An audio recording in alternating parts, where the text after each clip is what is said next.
Hello, hello. Continuing with 4 spoilers a day, the train keeps rolling. I'm sorry, previews, not spoilers. We call them previews now. Everyone calls them spoilers. It's fine. Anyway, gonna try to pick up the pace a little bit, try not to take this too long, because we have 4 days to do, so 16 cards to get through. Yeah, let's get started. First up is Deku's Notebook. This is obviously a card after my heart. I'm a big fan of hand peek abilities. I think they're really, really good.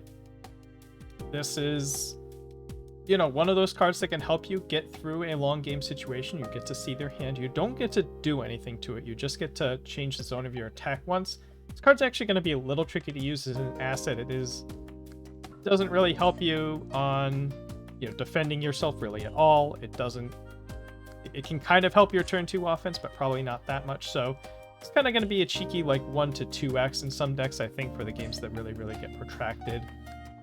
Yeah, I think it'll be an interesting include. Some decks will run it if they think they need the help, and it'll do some work there, but I don't think it'll be absolutely everywhere. I'm going to give it a 3 out of 5. Next card, we're getting into some attacks. We have Forceful Blow. This is a 4 mid-5 with Powerful 4, which is instantly interesting. Sometimes you're just looking for momentum dump, just looking for damage. This is going to be one of the best rates you can find, and it has a neat on-block effect. It is a 4 mid-5. It is a very, very, very packed 5-3 field, especially on a couple of these symbols. It does play into the punch package pretty nicely. Hard to guess how much this is going to get played. There's a lot of 5-3s to choose from, but I think this will be a little bit better than niche. I could see a deck that's just running like maybe 3 haymakers, 2 of this, 2 of a different 5-diff, 2 of another 5-diff, and that sort of thing, and just sort of come at their opponent from a bunch of different angles. Yeah, this card, pretty interesting. If I had to lean, I would say you probably want to be a character that's putting, I guess if you're a character that's putting speed on your punches in particular, this is one that you're a little more interested in maybe than in some of the other ones, just because of the damage ceiling that it can get, as opposed to like haymakers, EX maybe leaning you more towards characters that are putting damage on their punches. Hard to envision off the top of my head, but I think it'll have a home or two. And not feel too super niche about it, so I'll go ahead and give this a 3 out of 5. So Nambalism is next. This is the big, ultra rare, very, very splashy, big card for Midnight. Obviously, it is the Midnight only enhanced to commit your rival's character. It's kind of automatically going to move, not really automatic, but it feels like it's going to move Midnight up a tier, right?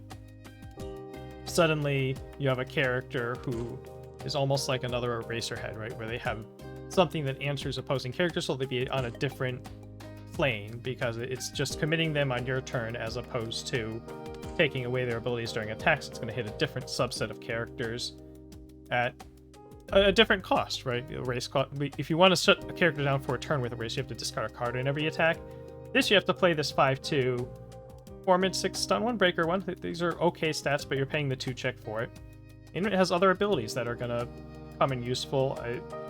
Seems like these are there to try to make this not quite Midnight only. Hard to know if that's a success or not.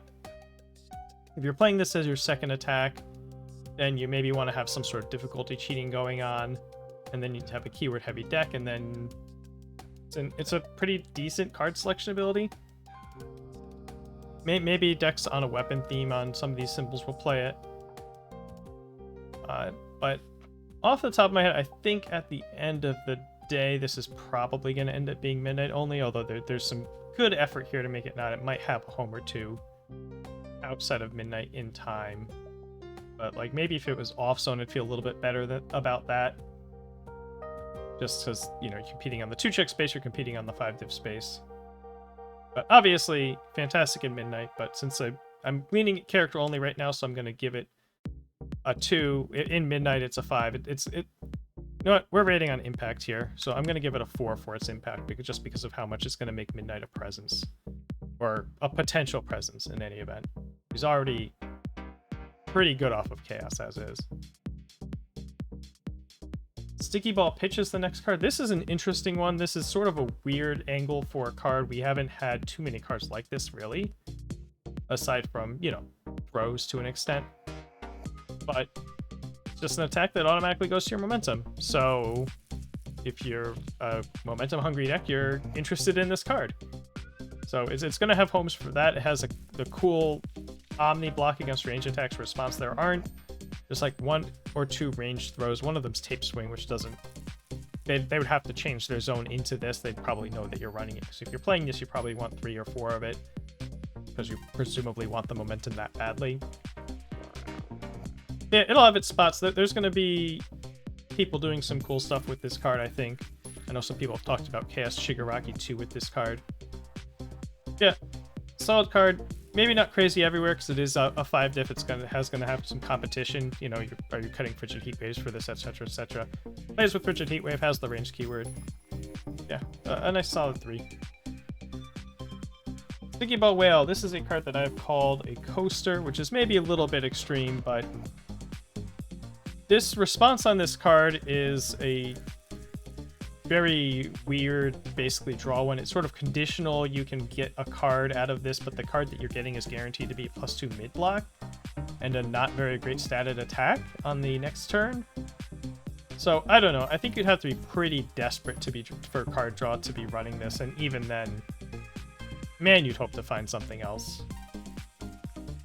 So I've heard low zone Evil Nomus thrown around as a deck that might play this, but I think realistically, it's hard for me to imagine like the best version of a competitive deck actually running this thing outside of like, I don't know, at most a cheeky 1x. But I'm gonna hot take it. I'm gonna give it a 1 out of 5. I just think this card's not actually very good. It's one of...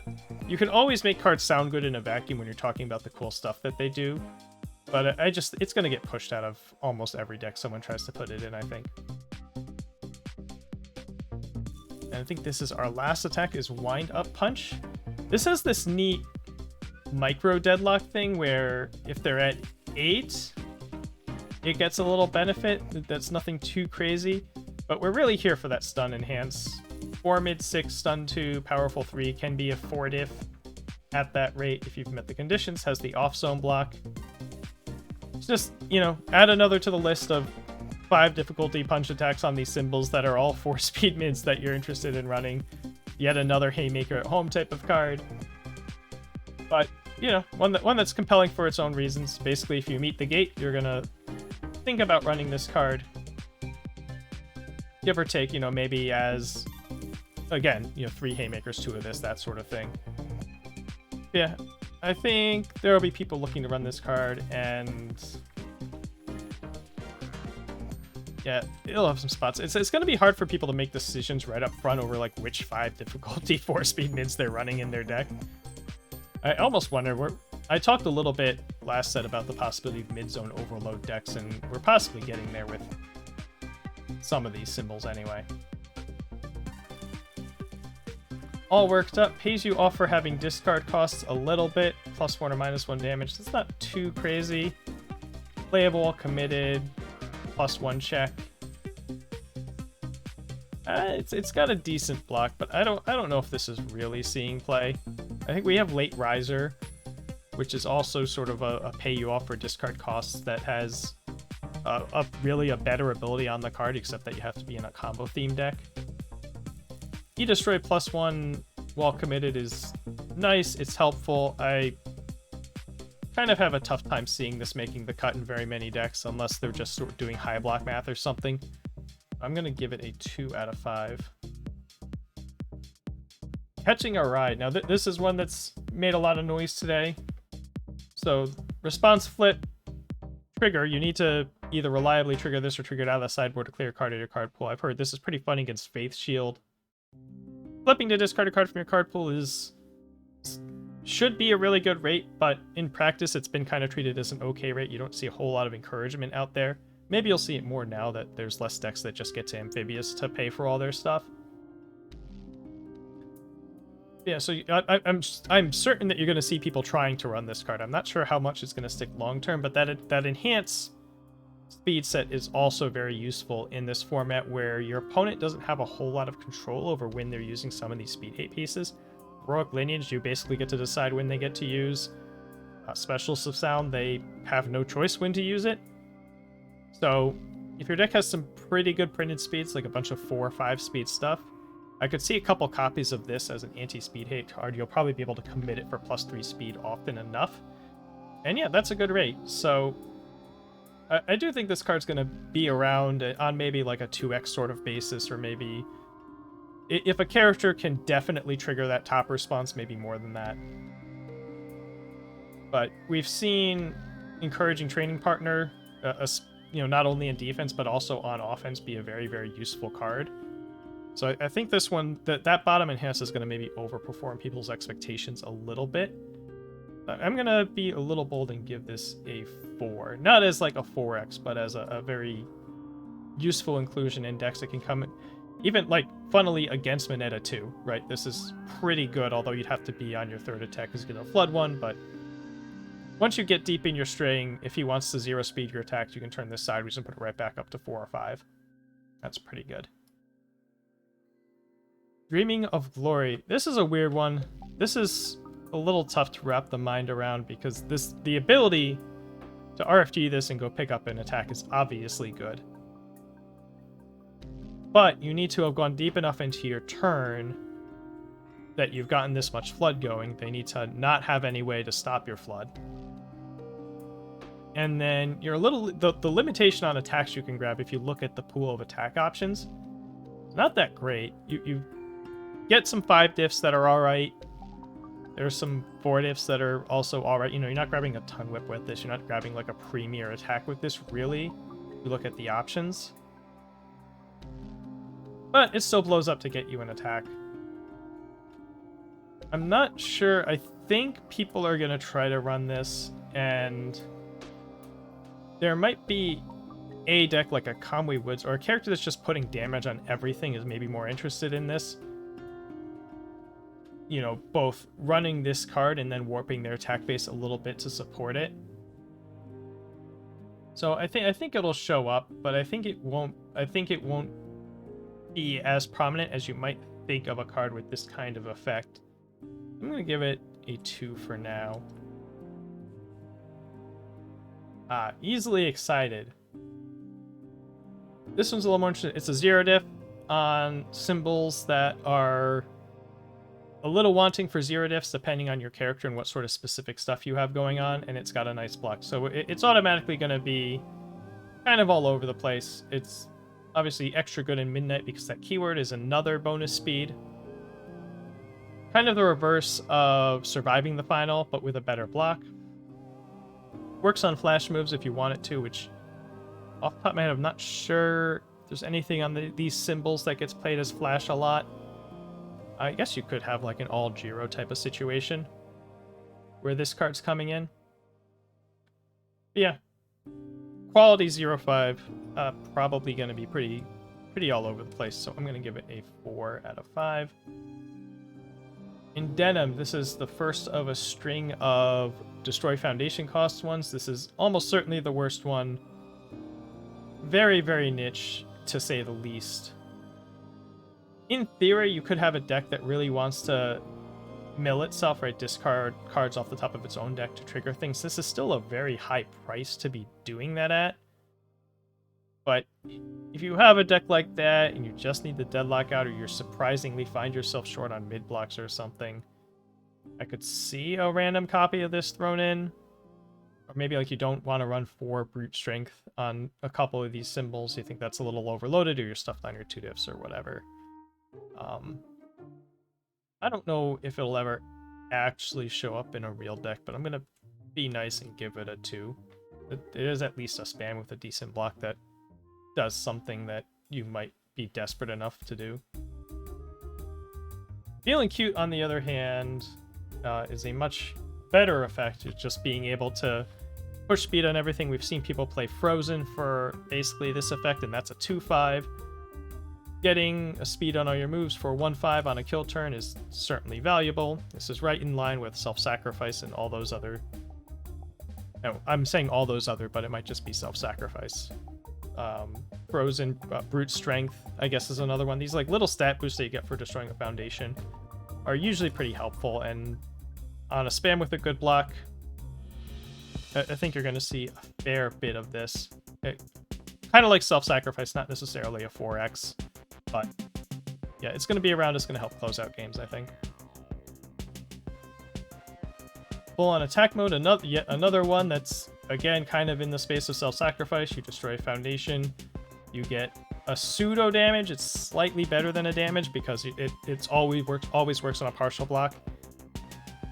You know, where like turning a 5 damage attack into a 6 damage attack, if they partial block, you did nothing. But in this case, you use this on a 5 damage attack, you get something if they partial block. So that's pretty cool. And you get a health gain on the other side to me instead of self-sacrifices -1 damage. Perfectly fine, reasonable card. The all symbol especially needs a card like this, so yeah, this is going to be around. We'll give that a 4.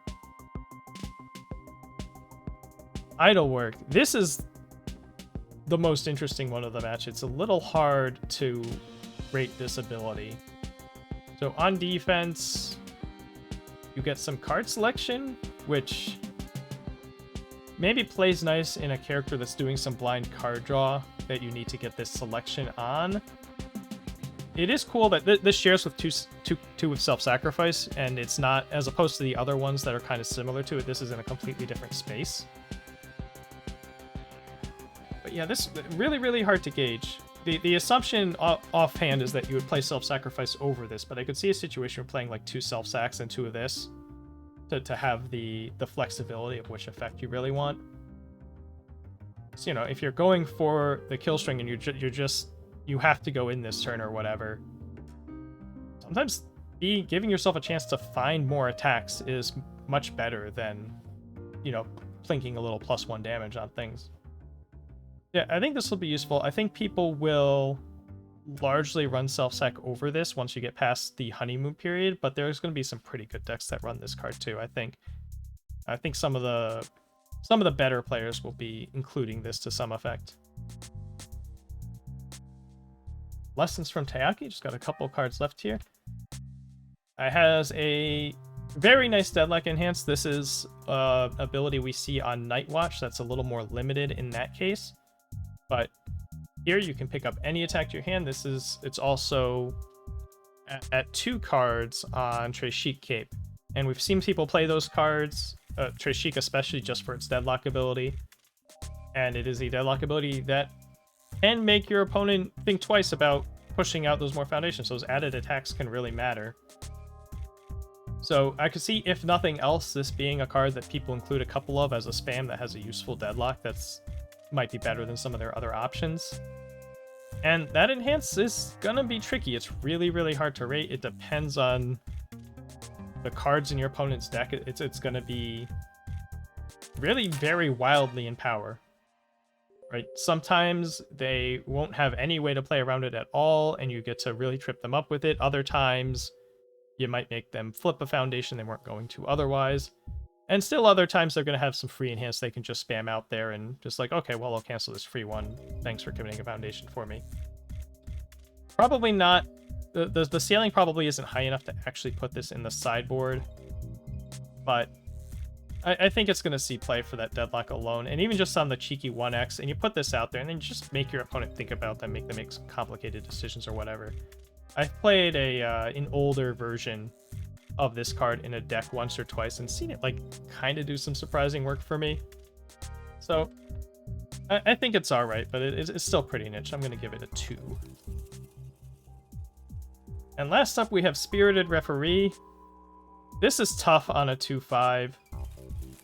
So it is sort of a quote-unquote free +2 damage if you're a character with commit costs. So Midnight's kind of interested in having a couple of these out, maybe. Doesn't have a great block. Getting a free -1 damage once per turn, you know, it shouldn't be -2 damage or whatever, but that's not a very exciting effect for your 2/5. So kind of a damage-only defrosting on offense sort of is kind of the vibe for this.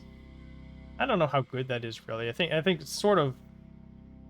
You need to be specifically committing foundations to get speed or something similar, I think, in order to want +2 damage out of this effect. And you would need to not have... You need to feel like you're in need of more damage, right? Because this is pretty close to being an offense-only foundation.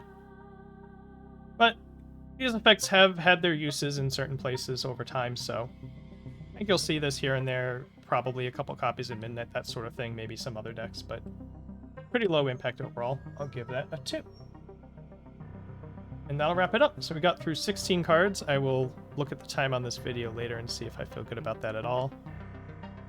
Some, certainly some impactful Destroy Foundation cost spams that are gonna, hopefully have an impact on longer games. They seem largely offensive in nature, so that's good in this case. Catching a Ride, I think, is going to be really interesting to see how that card plays out. And the attacks, some interesting 5 diffs, and Midnight getting ranked up by Somnambulism, so interesting stuff. This really seems like a set that's going to shake up the format a fair bit with all these randomly placed support cards, and we've got a lot more to go. Alright, so I'll see you next time. Take care, have a good night.